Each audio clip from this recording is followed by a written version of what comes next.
Hello, my name's Fiona. I am 46, nearly 47, and I'm originally from Sydney, Australia, and I've been in Singapore for the last 5 years. So back in January this year, we'd just come out of a full global pandemic, and I'd just come back from an overseas trip, and I was the heaviest I had ever been on the scales. And I remember feeling really ashamed and disappointed that I'd let my weight get to that point. So I did what I always did, and I went on a diet, and then the weekend came, and then I'd start on Monday, and then I found myself in this cycle of stopping and starting and very little progress. So I felt that the Rise Up Challenge, or at least applying for the Rise Up Challenge, would be my break from this cycle of stopping and starting and having no progress. But I think on a deep personal level, applying for the Rise Up Challenge would help me not be ashamed anymore.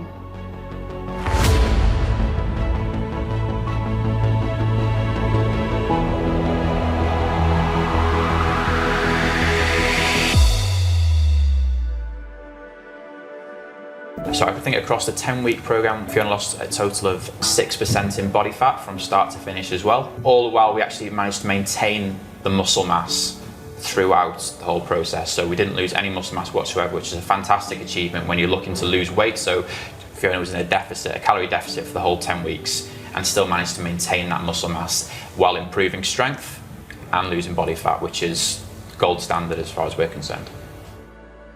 Two elements that we analysed during the health screen are VO2 max and blood glucose. VO2 max is the gold standard measure of your cardiorespiratory health and fitness and is one of the biggest predictors of longevity and life expectancy.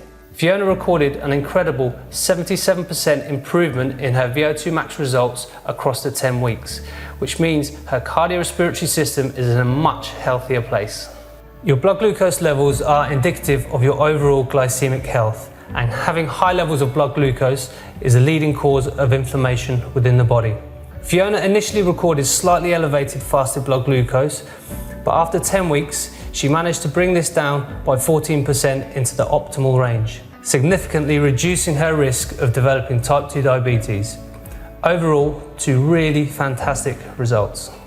So the things I'm most proud of are losing 8 kilos in body weight, getting stronger, and also radically changing my body shape. Quitting was not really an option for me, but there were some challenges throughout the 10 weeks. The first one, the obvious one, is when I tested positive for COVID and I had to sit out for a whole week, and it only happened in week 2, but I was really disappointed that that happened so early. But it was a really good reminder that life happens and you need to adjust and adapt and just pick yourself up and start again. And that's exactly what we did. We picked up again in week 3. Another difficult thing I found about the challenge was having to trust the process and be really patient.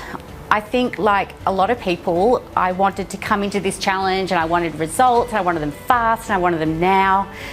And having to readjust that expectation was really humbling. So what it turned out to be was an experience that was stable and sustainable. And I know why that was the case now, but it was a real adjustment of my expectations. I'm not sure what's next. It's exciting just to be on this path and seeing where it's going to lead me. I have reset my goals. I am definitely continuing with personal training, and this time I've brought my husband along with me, so together we're going to be healthier and fitter versions of ourselves and ultimately be a really good role model for our son. But what I do know is that while this might be the end of the Rise Up Challenge, it's only just the beginning of my journey, so just wait and see.